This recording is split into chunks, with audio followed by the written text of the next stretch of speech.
Hello, everybody. Welcome back to the Digital Tiny Room. As always, I am Michael, and I am joined digitally by my co-host, who is known for collecting nothing more than broken hearts. Oh, it's Benjamin. Oh, Jesus Christ! That's gonna bite me in the ass. Damn you! Yeah, that's good, isn't it? That's gonna. Because it's on topic, but also likely to get you in trouble. That was like a really nice introduction for what's coming later in this episode, but also like, that's going to cost me. Yeah. I am a perfect gentleman, listeners. Yeah. I think it's mostly a male fan base, so you have nothing to worry about, but, you know. Ben, when we started this podcast, you promised me that you would bring the female demographic. I have brought the female demographic, Michael. You've brought them where, Ben? You brought them to climax. Oh, Mick! Mick! It's ruined the podcast. Because I've been having a look at our analytics and they're definitely not watching the videos. No. They're listening to... No, Mick, no, boo. Boo, Mick. Shame on you. Ladies and gentlemen, let's stop that then. Ladies and gentlemen, I'm incredibly sorry for my co-host in the tiny room. He's having an off-brand day. It's quite nice weather over there in Ireland, so he's lost the run of himself, and he's just Yes, that's the thing that happens when it's a little bit sunny. I become combative.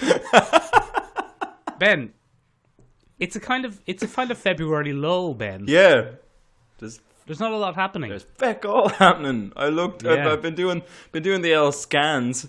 And there's nothing. There's no MCU gossip. There's no secret characters. There's nothing. There's nothing happening. No, well, I mean, there's still Black Panther. Black Panther is tearing up the box office, as you young people say. Thankfully, it's a good thing. Yeah, it's pretty good, and apparently it's the highest grossing Marvel movie ever so far. Oh, into its run. That's even more so than Avengers. That's pretty great. That's pretty great news. Yeah, it probably won't last, I imagine, but still, yeah, pretty good. Any other bloody news? Did you watch Mute? I haven't seen it yet. This is a tragedy. Unfortunately, I'm in between apartments at the moment, Michael, because Wi-Fi is working in one and not in the other. So excellent. I've not had the time. So hopefully this afternoon I will watch it. I'm looking forward to it. Is it any good? Oh no. Oh no. Oh no. Look, Ben, have you heard what's happening with the movie Annihilation? There's to be a sequel? The movie Annihilation. Did you hear what happened with distribution? First of all, do you know the movie?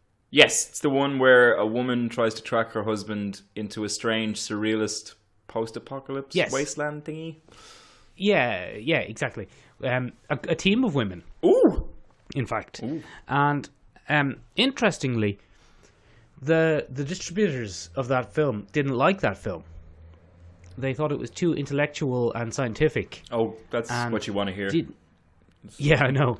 And they didn't want to distribute it in its form, but the producer sided with the director and released it in its existing form. So then the distributors said, well, screw you guys then. We're going to stick it on Netflix. Oh? So only the US of A, only the America is getting it in cinemas, and maybe China. But the rest of the world, including you and I, Ben, are going to see it on Netflix next weekend. Well, that's pretty cool. But also pretty weird. It's a bit of a middle finger to the producer and the... Yeah, it's not great. We're going through a really, I think, a revolution in film distribution at the moment, because we had Cloverfield Paradox, which looks like it was produced for the cinema.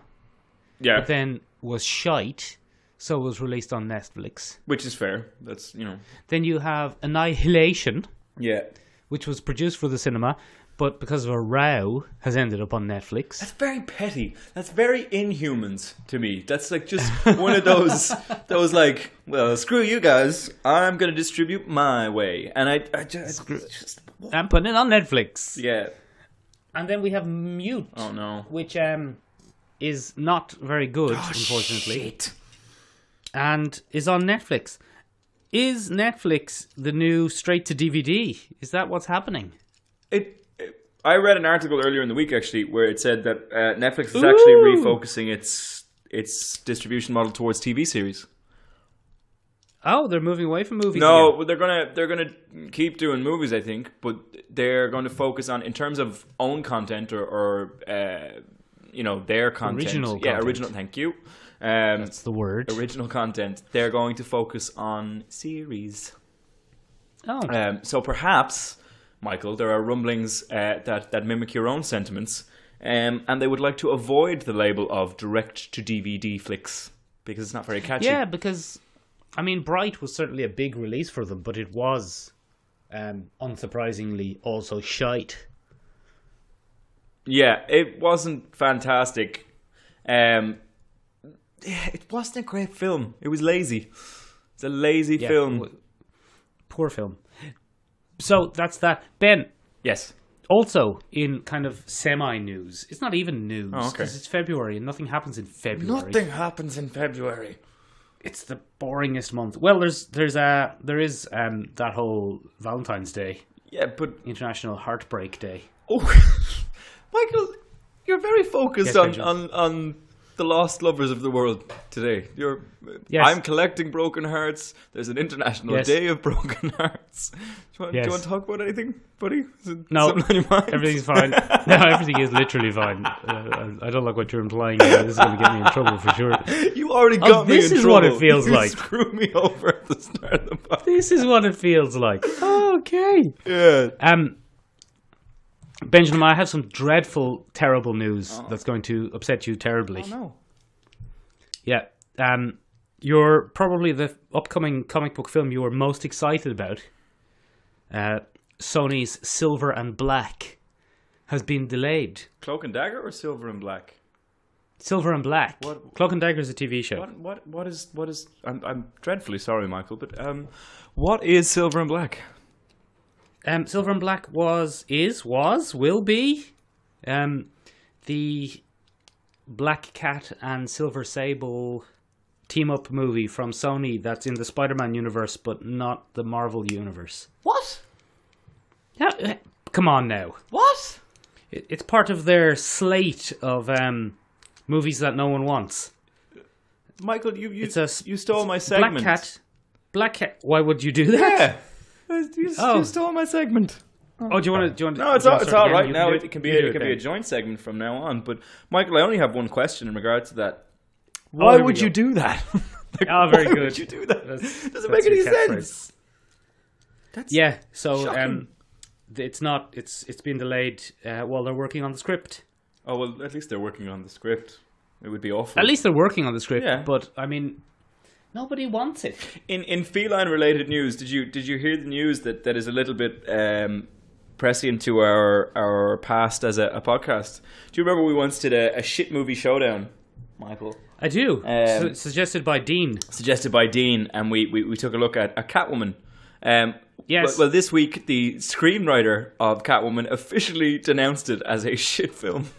He came out and he was like, "Yeah, it was a pile of crap." And yeah, was this in a backlash about why is Catwoman not getting mentioned when people are talking about comic book movies with black leads? Yes, because it's terrible. It's terrible. It's horrible. You wouldn't want that associated with your civil rights kind of equality kind of thing. No offense to Halle Berry, but it was a terrible film.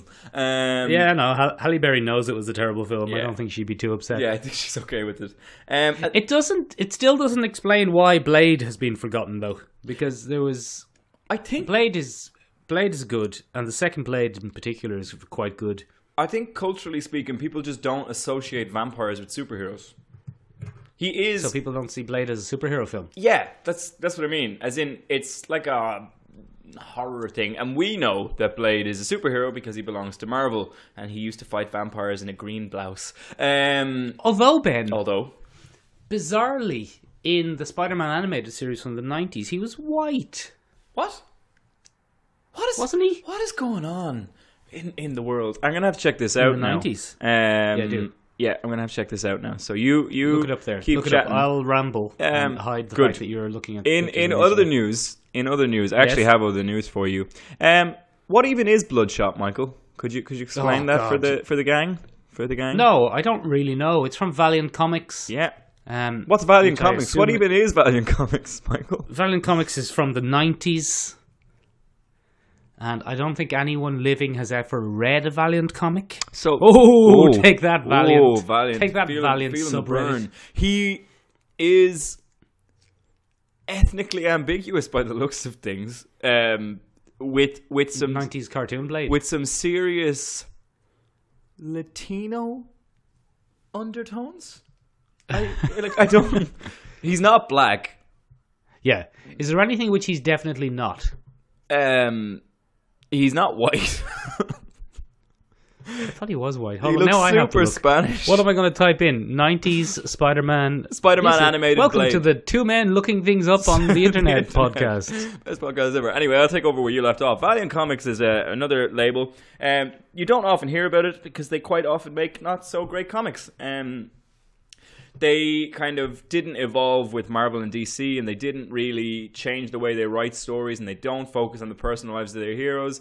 And what they kind of do is shock value comics a lot of the time. They kind of laud themselves as the R-rated comic book company, even though Vertigo has that pretty much on lockdown, and the Marvel Knight series has that pretty much on lockdown. But like Valiant is like that kid at the party who's wearing his glasses indoors, and his sunglasses indoors, and he knows that he's not cool, but he's committed too far into the bit now, and he can't take them off. It's a whole thing. But this sounds like a very personal tale. They have oh, didn't used to break many hearts, Michael. Didn't used to. No, it's a recent thing. And, but they have a character called Bloodshot, and does he have a sore eye? No, he doesn't. They also have a character called Deathblow. And so this should give you a rough idea of the type of characters that Valiant put out. They are men. Yeah. Usually. Or sexy ladies. They're very muscular. They usually have some military history. They were part of. Do they look like they were invented by Rob Liefeld? They look almost as if they're like a little shrine to Rob Liefeld. Valiant Comics has stayed in the 90s. They don't want to leave. Good. It was a good time for them. And they just don't want to leave. But Bloodshot, anyway, is a government experiment. And he can control every cell in his body with the help of nanite injections. Oh, it's always nanites, isn't it? So, yeah, again, we're in the 90s, Michael, so everything is nanite-based. Nanites are the future. Oh, Ben, sorry to interrupt. Have you seen Black Panther? No, do you know what? I went to 3 cinemas this week. I'm not even kidding. I went to 3 different cinemas, and in my broken Italian, I asked them, is there any possibility of seeing Black Panther in English? And they looked at me like I was mental in every single one. There's only one cinema in Florence that does solely English screenings. It's the Odeon Cinema. It's this really beautiful old cinema, but they're very art house, and superhero films are a little below them. So they don't show them. But anyway. Oh, no. To come back to Tell them you have a podcast. Yeah, I'm sorry. I have to make a weekly episode, and I really must see the film. Is there any way we could have a special screening? Yes. Please, sir. They'd probably make a lot of money if they did, man, because people like to watch those movies in English. And a lot of people have podcasts. A lot of people have it. A lot of people have podcasts. But anyway, back to 90s Bloodshot. He can control every cell in his body. It's kind of like a Wolverine story. He's been constantly hunted and hounded by the government organization that he escaped from. It's very silly. Weapon X. He's super violent, bulletproof when he wants to be. He's all white and he has red eyes. That's very important, so you know he's a badass. Racist. He has red eyes. No, not white as in Caucasian, Michael. White as in alabaster, like the goddamn wall behind me. Yeah, and he has red eyes, so you know he's a badass, and he has a big red circle in the middle of his chest. It's very silly. And do you know who's going to play him in a movie that starts filming in May? Wesley Snipes. If only. That would be great. That would be a lot of fun. No, I am Groot. That might give you a rough idea of who it is. Industrial Light and Magic. Yes, it's Industrial Light and Magic, Michael. They've all given up the day job, and they're going to go into B-list movies. No, it's Vin Diesel. It's Vin Diesel. Oh, of course Vin it is. Diesel's Oh, gonna be Vinny D. bloodshot. Yeah, VD. Vinny D, as he's known to his family. I don't think his family call him VD. That's absolutely Venereal disease. Anyway, that's all the news I have. The last bit of news that we have this week, Michael, is one of your favorite comics, The Authority, is getting a reboot. A soft reboot or a hard reboot? I think it's a soft reboot. No! What the is worst kind of reboot? Could I ask you some questions about the Authority, Michael? What is Jenny Sparks' power in the original Authority? I know, but it's for the viewers, Michael. Oh, is this one of your famous rhetorical questions? Rhetorical questions. She's an electricity lady. She's an electricity lady. Yeah, that's not good enough for 2018 Authority. Now she's a woman who can control all electronic devices. She controls. They've already had that though. That was that was the engineer. The drummer. Yeah, and the drummer from Planetary. Yeah, but no, not anymore. Now it's Jenny Sparks, and apparently she's going to be, because you have to have a bisexual character in your comics. She's going to be bisexual. Oh, she was a bit bisexual anyway. Oh, cool. Okay, then we're fine. Yeah, that's. I mean, there's no. The big problem with that is the whole point of Jenny Sparks was for her to die in the new millennium. Yeah, well, she's not dead anymore, and I thought she's back. They've changed her hair color. She's got black hair. So I thought they were going to do Jenny Quantum. I thought it was just a grown-up Jenny Quantum, which would actually make that would work. Would make a ton of sense. Because Jenny Quantum would be 18 now. Because she would be bloody grown up. You could keep your Jack Hawksmoors, because he probably doesn't age with the cities. He probably he's probably got some kind of immortality going. He matures like a fine wine. The engineer is an owl machine. She's not going anywhere. She's probably got. No, she's a lady with robots in her. Yeah, she's got some nanites. We have everyone's got nanites. We have the shaman, who probably doesn't age. He's probably just we've gone through a few of them. Yeah, he's stoned out of his gourd in Amsterdam probably. No, he's dead. And they're like the Black Panther. It passes on to the next person. Oh, it just goes on to the next one. So we can have a new shaman. We just stick in a new one. Nobody really cares about the bird lady. Do they? Like, you could just replace her, couldn't you? Swift. Is that her? Yeah, nobody cares about her. And then you can always have your Apollo, who's probably immortal in some form. And yeah, I mean, it's only been 18 years. Like, it'd just be, let's say Apollo was 38 then, he's 56 now. Yeah. You can still Superman about the place when you're 56. And Midnighter can be your grizzled Batman character, your Dark Knight Returns character, or your Wolverine, old veteran. Yeah, why not? Yeah, there you go, perfect reboot. Look, Wildstorm, get in touch. We're here. We're not doing much. No, it's February. We make a podcast.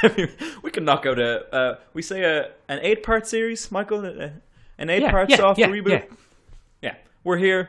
Yeah, we've got the and time. Ben will do it for free. Yeah, I'm dirt cheap. You will only have to pay me. You'll only have to pay Mick, and he'll make sure I get my fair share. Yes. We didn't talk about this in our pre-show notes. Oh, no. But did you see the trailer for season 2 of Legion? No, damn it. Oh, it's very good. It's Lenny. It's Aubrey Plaza as Lenny. Yes. Telling us that the entirety of the first season was merely a delusion. Oh, so she's trying to trick the audience now. Yeah, very good. You should watch it. I'll go check it out after this. Unfortunately, Fox, being Fox, have blocked it. So even on YouTube, you can't watch it in Europe. Oh, bloody toss. But you'll find a way around that. I Ben. will. I'm a resourceful person. I'm awfully dexterous when it comes to breaking the law digitally. Yeah. Anywho, what are we here to talk about this week, Michael? You're in a tiny room. I am in a tiny room. But you're not really alone in a tiny room.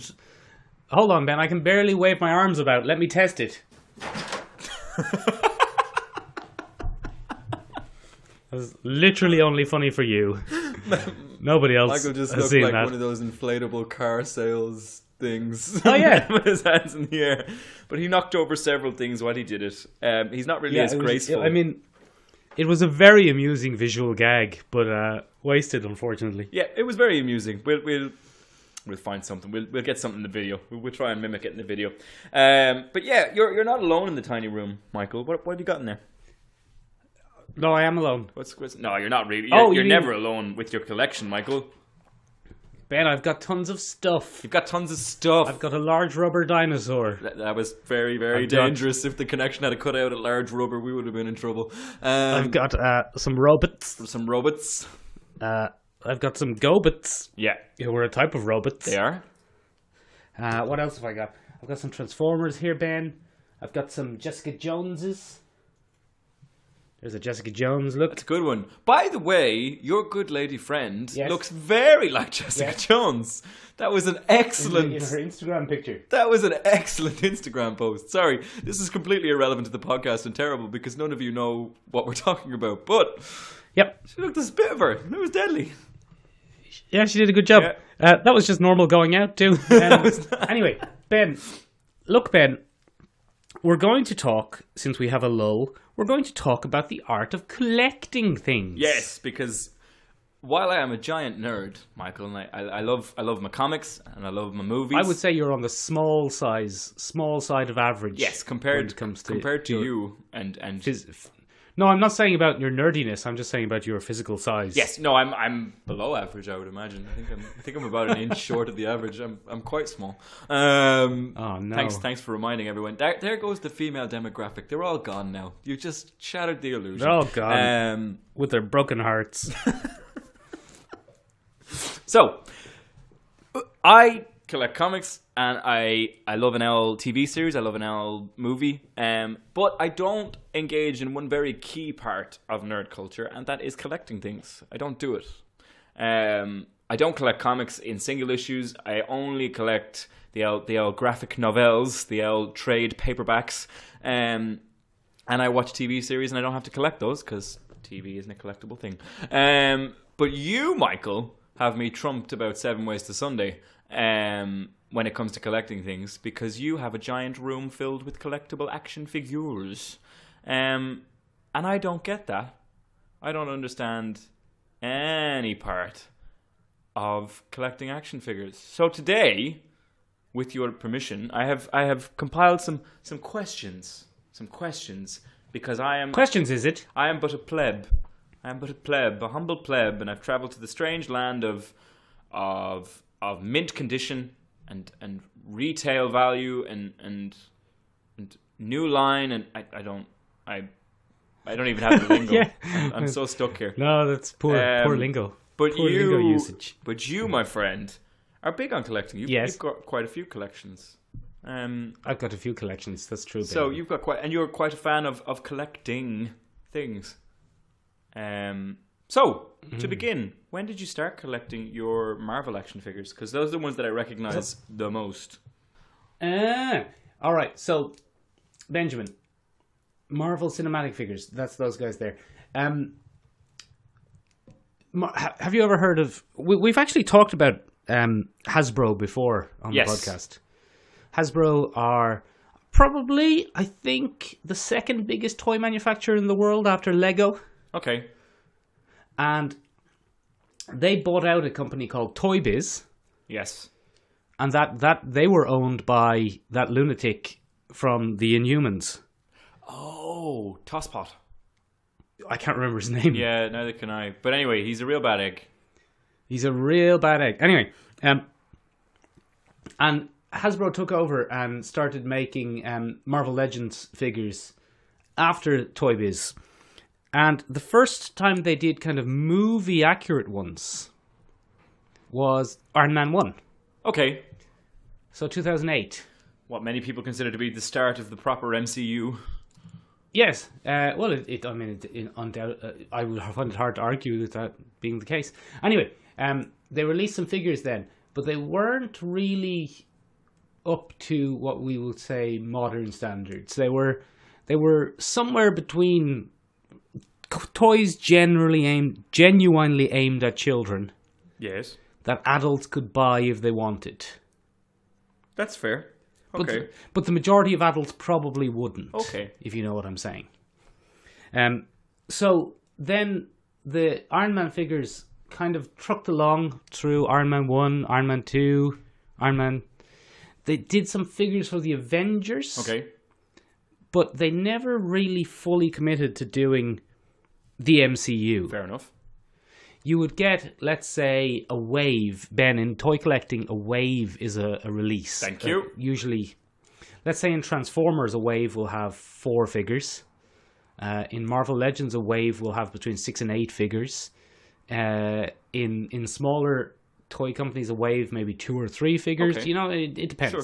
So they did a wave, and a wave would contain, let's say, Captain America from the movie Winter Soldier. Good. Black Widow from the movie Winter Soldier. Good.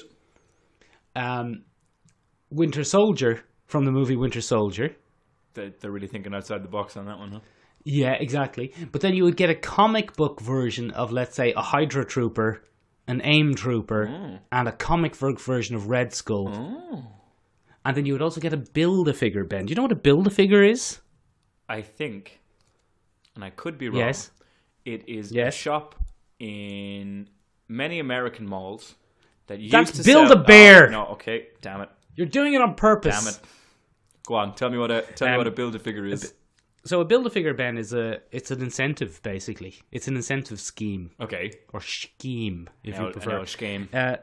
Whereby if you buy every figure in a wave, you get a piece of a larger figure. Sometimes larger, usually larger, not always. And that's a source of controversy among toy collectors. But you get, let's say, you get Captain America and the Mandroid's left leg. Okay. The Mandroid is the one from Thor? Is that the big thing? No, that's the armor. No, the Mandroid are kind of S.H.I.E.L.D. knockoffs of Stark armor. Okay, cool. Thank you. Or you'll get a Black Widow with the Mandroid's torso. Ah. You see what I'm saying? And complete the wave, complete the figure. Exactly. And if you are, let's say, an MCU collector, you would probably be a little bit upset about this because let's say, for example, you wanted to buy the most recent Guardians of the Galaxy wave. Yes. And in the most recent Guardians of the Galaxy wave, the Build-A-Figure was Mantis. Oh. And Mantis is a very slight woman. She's quite small. So she's very tiny. So she came with that was a very small Build-A-Figure. So if you wanted to build Mantis, you had to buy 4 MCU Guardians of the Galaxy and 3 non-MCU, 3 comic book other characters. Oh, that's not cool. And then the people who would like an MCU get stuck with characters they don't want, or the people who don't want the MCU, the people who want the comic book only stuff, they get stuck with paying a little bit extra for Build-A-Figure parts that are useless to them. Oh. Or, Benjamin, the other way around, in the recent Defenders wave. The Defenders wave had Netflix Daredevil. Okay. Netflix Elektra. Yes.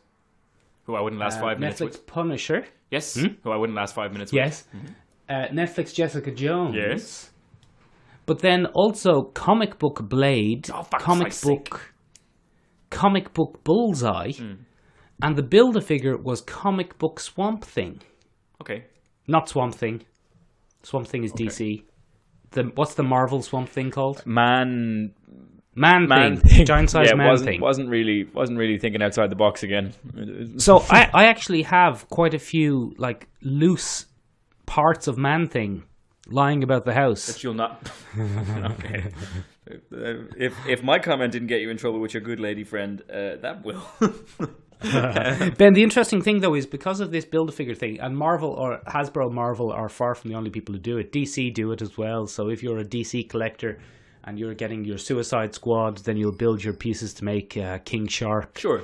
Or if you're collecting your Justice League, you'll get your pieces to make Steppenwolf. But you don't do DC. You're an MC. Well, not Benjamin. I would, but to be honest, the DC movie figures are a couple of steps behind the Marvel movie figures. They're also shit movies, so you know the movies aren't that great either. Yeah. But in terms of sculpt, articulation, likenesses, they're and you like a couple of steps behind. You're a man that likes a decent sculpt.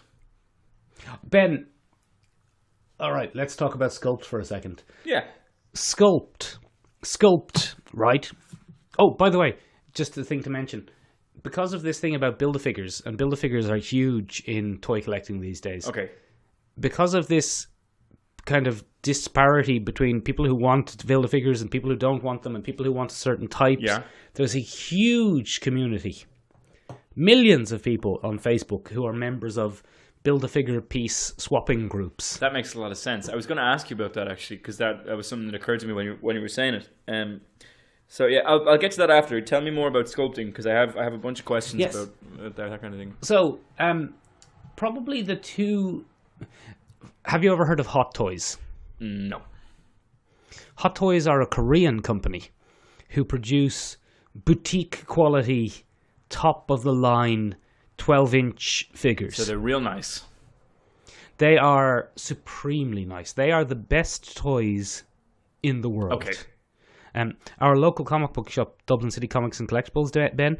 Sponsorship, courtesy of Michael Leonard. I mean, yes, give us some free stuff. No, they have, at the moment, they have a 12-inch scale, so 1/6 scale. Yes. Hot Toys Hulkbuster armor from Age of Ultron. Yes. Ben, this thing is bigger and heavier than many children. Awesome. It is about 3 foot tall, maybe 3.5 feet tall. So about as tall as me. It is. Very good. Okay. I wasn't even on there. Yeah, well, you got to beat you to it. It's the only way you can stay ahead. So Hot Toys are often kind of so well sculpted and painted to the point of photorealism. Wow. That you can take a picture of a hot toy and people will often not recognize it's the hot. They have their ups and downs, obviously. Not everyone is as easy to capture. For example, their Harley Quinn, yes, is an incredible likeness of Margot Robbie. Okay. But their Star-Lord isn't as strong a likeness of Chris Pratt. Oh, okay. Although I think that might just be because Chris Pratt always looks a little bit different. Yeah, depending on how much weight he's put on or lost for that particular role. Yeah, he's got one of those, so it might be hard to do him. He's got one of those faces that loses weight first, I think. So, like, his cheekbones either come in or go out a little bit, depending on where we're at on the workout schedule. But yeah. So, another popular line of toys is the Black Series. Okay. Controversial. No, it isn't. Ben, Jesus. Don't make me have to edit things out. Ben, have you ever heard of Star Wars? It's that yoke with the big lad and the Nazi helmet, isn't it? And he has a bit. That's the bit one. Of an issue Yeah, with his son. Yeah, bit of an issue with his son. Yeah. I'm big. Sure. Star Wars basically started action figure collecting. There was action figures before Star Wars. G.I. Joe existed before Star Wars. Barbie existed before Star Wars. Action Man, but obsessively collecting multiple characters kind of comes from Star Wars in 1976. This is one of the few things that I have a really clear memory of, because my uncle is a massive Star Wars fan, or was a massive Star Wars fan for the original trilogy, because he was alive when they came out and it was a big deal. He used to collect the toys, believe it or not. Yes. Which is a very unusual thing for my uncle. But at one point, I think he got completely tired of collecting the toys, so he gave them to me. But they were God, you're a millionaire! They were all like, no, I see, I opened them and played with them and wrecked them, and, but they weren't like, he didn't care, because he's Irish. just the way things go. But yeah, so I remember these little figurines. They're quite small. No, they're 4 inches, 3 and 3/4 inches. They're quite small. They're smaller than your average Mattel Batman or something like that. Well, Ben, wow, you really don't know a lot about toys. We're doing the episode. You kind of have three. You kind of have the three kind of big scales for human action figures. Okay. So let's say not Transformers, not robots, or not play sets or jets or things like that, but action figures of people. Humans or human-like things. Yes.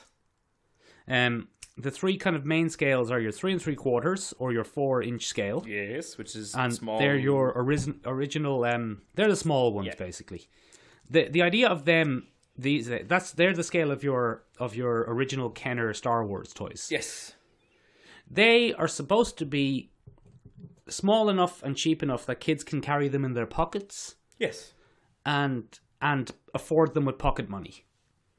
Good. That's the idea of them. Okay. They often have 5 POA. Points of articulation. Good man. There we go. Never say here. Ben doesn't do his research. I'm still here. So head, shoulders, and legs, usually. Okay. Or sometimes just head, shoulders, and elbows. Sure. Then you've got your 6 inchers, which are your Marvel Legends, your Hasbro. hey. Then you've got your slightly under 6 inches. That's your Marvel Legends, your Hasbro Black Series, your Star Wars, your DC Universe. Yes. Then you've got your 7 inches. So you break some hearts. Even though I said there were kind of 3 main scales, so there are actually 4. Oh, 7 inches are, Ben, a mere inch bigger than 6 inches. It all counts. Although, it all counts. You know, there's always scale creep. So a lot of 6-inch figures are creeping into 7 inches scale these days. creep? Scale creep is when figures get bigger over time. So let's say I have an Iron Man from 2008. He looks minuscule compared to an Iron Man from 2017. I do recall this. Yes, we've had this discussion before. Off so mic. The scale creep. Yeah. Yes. So 7-inch figures are generally tended to be in the past your collector figures. Your movie figures, your real life people, your better sculpt, better paint, slightly more expensive. That's where you went for your 7 inches. Often worse articulation. Okay. They were basically slightly articulated, cheap statues. Okay. Yeah, fair enough. But I think 7 inches as a scale is suffering these days because the sculpt and articulation on 6 inches has improved so much. Yeah, so people are going back to because it's a better build, they go with the 6-inch model. Because there's just so many more 6 inches. Because their 6 inches are kind of mass market. Yeah. By the way, whereas 7 inches. The definitive name for this episode is 6 inches better. By the way, that is going to be the name of this podcast episode. But anyway, so yeah, we're definitely going to get a copyright strike against us or some sort of indecency strike. Why not? So what was I saying? Would you one of those? Oh, and then you've got your 1/6 scale figures, and they're big. They're big. They're too big for me, Ben. I don't like them. I don't have the space. I don't have the money. You heard it here, folks. It's just uncomfortable. You heard it here first. I can't folks. fit them in anywhere. Michael doesn't like them too big. Exactly. Give me your 6s or your 7s. Hot toys. But if you're over that, go home. Hot toys. Lovely. Hot toys are the undisputed kings of the bigger ones. Are they? Undisputed. Are they? What was your question? So, I didn't actually ask that question. You just decided to talk about it.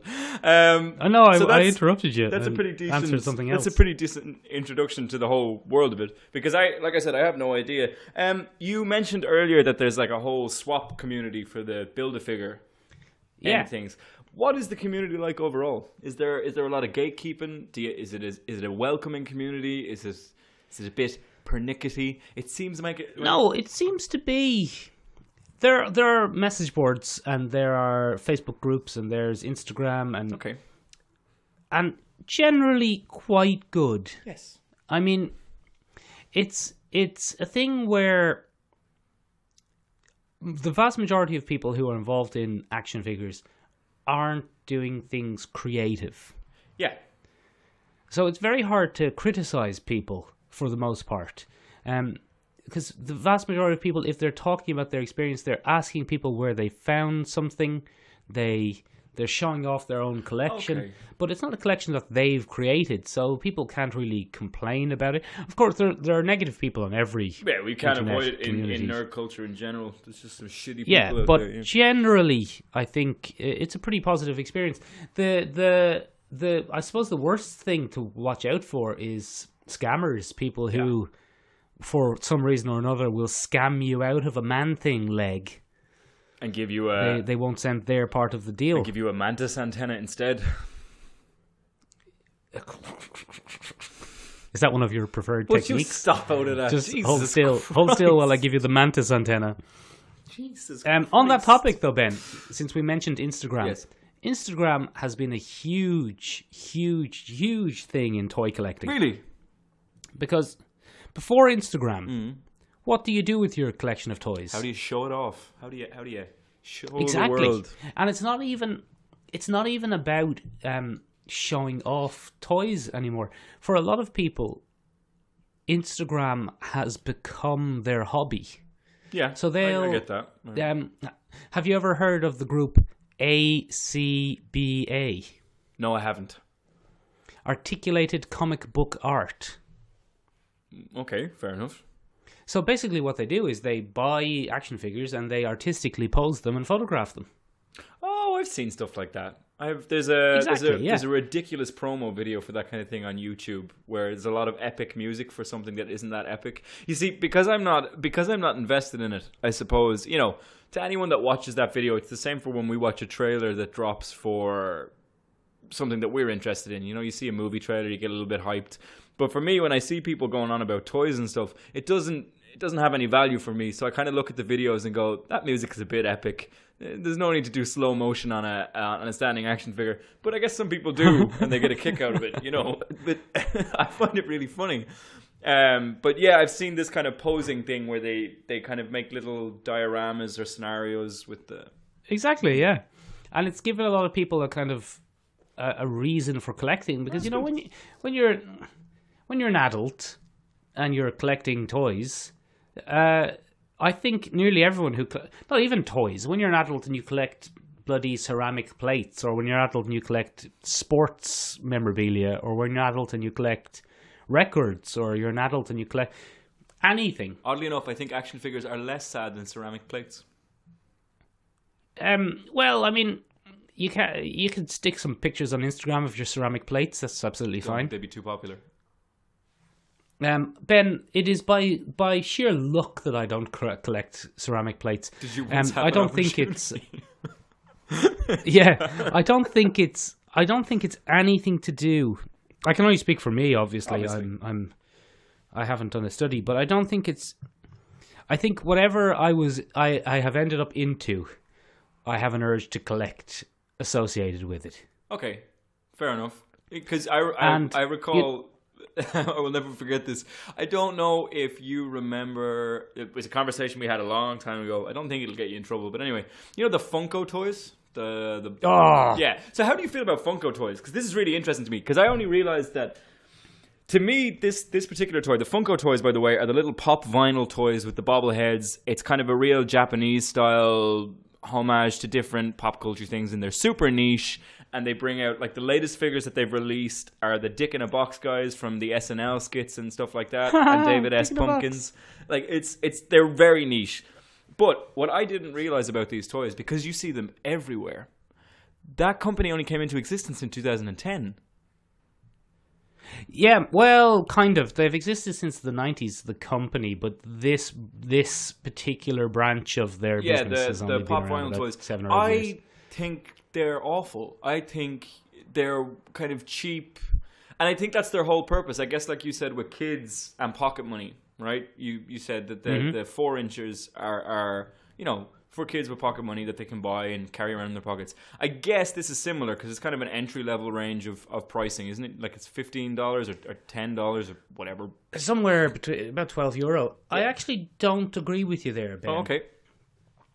Because if you think about, let's say Star Wars, right? Yeah. Let's say Star Wars in 1982. Yes. When your uncle saw Star Wars in 1982, the only way he could see that movie was in the cinema. Yes.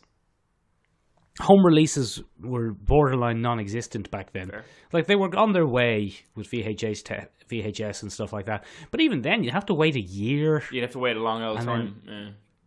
And your family would have to own a VHS player, and you certainly didn't have all of the associated media you have with something now. So if a kid back then wanted to continue their relationship with a film, it's kind of like what we do with our bloody Thor posters and our podcast talking about movies and comic books If a kid wants to keep a connection with a thing, they buy the figures. Yeah, because they relive Star Wars in their house. It extends that world a little bit longer. Exactly. Okay. And that need for collecting toys, I think, has gone. That has lost. We've lost that because maybe for kids it still exists. But certainly as adults, if we want to see a movie again, we just go see it again. We have the expendable income. It's actually cheaper than buying the figures to go see the movie again. Are bloody expensive in some iterations. Exactly. So I think that the Funko Pops, they're not really toys. Funko Pops aren't for kids who've just come out of a new movie that they loved. Funko Pops are for adults into nostalgia. Yeah, it's nostalgia currency. Yeah. It's nostalgia currency, and it's collecting for collecting's sake. A very, very good friend of mine, Ben, you know him actually, I won't say his name, he's not a collector. Okay. Of basically anything. He doesn't collect things. Good man. Yeah, he's what we call a sensible person. And he is, and you know this for a fact because we've been to many movies with him, he is into the same movies as we are. He loves comic book movies and science fiction movies and genre movies of all kinds. After, I'll tell you specifically who I'm talking about after this. You probably know it. I have a rough idea. After Civil War, he was given as a present a Funko 2-pack of Captain America and Iron Man. By someone very, very close to this room, I believe. No, by someone unrelated to either. Okay, fair enough. Not from either of us. But he was kind of satisfied enough with that because he was given a present which connected to a movie he really liked. Okay. And it was a nice little self-contained thing. And he said, oh, thank God I don't have to collect them all because I have Iron Man and Captain America. That's a self-contained vignette. Yeah, it's a little... So then I bought him Vision. Oh, and that's how it is. Yeah, you kicked off his dirty habit. And I kicked off his need. Hang on, sorry, my computer is having a tiny fit there. Just give me 2 seconds. There we go. Okay. No, we're all good. You're fine. Okay, so I kicked off his need. I think his not just his, but our as a species, biological need to collect things and complete sets. Hoard. I wouldn't say hoard. No. I only use the word hoard when it stops being enjoyable. Yeah. Okay. Good. We're gonna come back to that because I have. That was my next question. So yeah, Funko are a weird thing. But personally, Ben, I have no time for them. Yeah, I find them quite offensive. I think they're cheap and not very well thought out, and I think they all look the exact same with different colors. And I don't like them. I don't think they're cute. They're not my cup of tea. Yeah. I barely consider them toys. They're not really. They're little things you stick around your bloody desk. They are. What's the word Yondu uses for them in tchotchkes? Yeah, because he has tons of them, doesn't he? He has like a bunch of little... Well, he doesn't have specifically Funko Pops, but he has trolls and things like that. Yeah, so that brings me on to the next part. Like, what do you consider obsessive collecting? Like, what causes that? Oh. Well, no, I'm curious. I mean, because I watched an interesting video kind of to research for this, and the number one video that you get when you type toy collecting into YouTube is a vlog from a man, and it just says why I'm quitting toy collecting. And he goes through a vlog. He's quite similar to you in that he collects the MCEU ones and the high end figures, but I think he does the 1/6 scale things as well. So, the Hot Toys, so yeah, it's quite expensive for him, I guess. But Hot Toys, you're talking 250, 300 euro. So I think he's kind of the higher end of things. But it was an interesting video to me because he talks about, first of all, he's in America, so he's kind of in the center of that culture in a certain way, and they have like product launches and stuff like that, kind of like Apple phones and stuff, where they launch a new line or a new wave. Sorry, new wave. And he said that when he realized it started to become a thing was when he would clear his day to go to a toy launch, or when he would take time off work to pick up the latest figure and stuff like that. And he said he didn't like doing it online because he liked to go and physically pick up the thing, and he would pre-order it and do all that crap. And then he said for him, it became this really stressful thing where, he would wait for the new figure, and if he didn't get the new figure, he would get very anxious or very stressed about it. And I found that really interesting. It was a really strange kind of thing to come across. So what I wanted to know was, like, where do you think you have to draw the line with collecting? Ben, you have to draw the line, Ben, when something's not providing enjoyment or when it's causing problems in your life. Like we've said before, it's hold on, let me formulate my thoughts here a little. Yeah. As long as he was getting enjoyment from it, it was fine. But when it started being when it started causing problems in his own life, it was time for him to stop. A lot of people would say that toy collecting, not just toy collecting, but it's a form of anxiety management. Yeah, because you don't lose anything. And it's not changing, and yeah. Exactly, you're kind of you're forcing a kind of permanence onto your existence. This tiny room that I'm in, every time I open it, nothing's ever where it is because it falls off the shelves all the time. Goddamn shelves, cats. But I have had more than one sweaty day where I've looked at all of the stuff I have and gone, oh Christ, what am I going to do with all of this? And this room. Oh, Ben, you don't know. Like, I'm not an anxious person. No, Ben. I don't really deal with anxiety a lot, but I've had more than one sweaty outbreak of fuck me. I've got a lot of stuff. Oh, that was the best 3 minutes we've ever done the podcast. Even Ben, you've been in the tiny room. Yeah. Even what's on display in the tiny room is probably only about half of what I own. Really? Where do you keep the rest of it? Where's the rest of it? Well, my parents have an attic. Yes, I am a 35-year-old man, right. And like every 35-year-old man, I have taken advantage of my parents' attic. Yeah, it should be very, very, very clear that Michael doesn't live with his parents. No, I don't live with my parents. I have my own house. But having my own house, basically, buying a house, my lovely lady, one of the ways she tricked me into buying a house was telling me that I would have somewhere for my stuff. Oh, she got you. She's mad clever. She's mad clever, your own. She's very clever. Kind of cunning. Yeah, very cunning. Yeah, very cunning. Very cunning. Cool. Okay, so once it stops being fun, you give it over. Okay. Well, you would think so. I know people personally for whom this hobby has caused problems. Money problems, family problems, relationship problems. Because, like anything, it can go from a hobby that provides a bit of fun and enjoyment. What I like about it, Ben, it can go from being a hobby that provides fun and enjoyment to being a financial burden or an obsession. What I personally, my favorite thing about collecting is, and it sounds stupid because essentially it's shopping. Yeah. But it's the hunt for something new. Yeah. The hearing something's coming out and trying to track it down. And I mean, it's a very short-lived little thrill to find something that you hadn't heard of before or that you thought you wouldn't see, and then to get it. An interesting thing you said about that guy living in America and being in the center of it, there's a very kind of weird culture between America and the rest of the world in toy collecting. Because Americans consider American figures to be domestic and every other figure to be imports. Okay. And you often hear the terms like mass market cheap domestic figures and expensive import figures, which always makes me laugh living in Ireland halfway between America and Japan. Yeah. And both of them are equally expensive. Yeah, so you don't get to We don't have a domestic market. We have everything is imported. Expensive import. Yeah. Our whole podcast is imported. Fair. My computer's imported. Our microphones are imported. Jesus.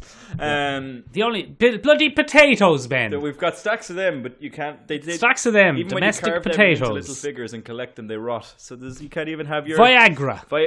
Do we produce Viagra? Oh, we do. Yes, I think. Yes, we do. Yeah. Well, not us personally. Well done us. So to wrap this up, then that's a very positive note to end on. It's a nice thing to find stuff that you like. So this was a very risque podcast. Lots of talks about 6 inches, 7 inches, breaking hearts, 6-inch man things, and we just finished with Viagra. So this is a new tone for the podcast. Let us know if you like it down below. I don't. I feel a little bit dirty. So yeah, that'll be the end of that one. If you or anyone you know collects figurines. Or I thought you were going to say suffers from a figurine obsession. No, God no. I mean, if you do, don't let us know. Go get help. Then let us know on a future episode how that went. But if you have a collection that you really love, let us know why you collect it. Unless it's Funko. Unless it's Funko, in which case, go fuck yourself. Okay. Jesus Christ. Bye, everybody. Bye.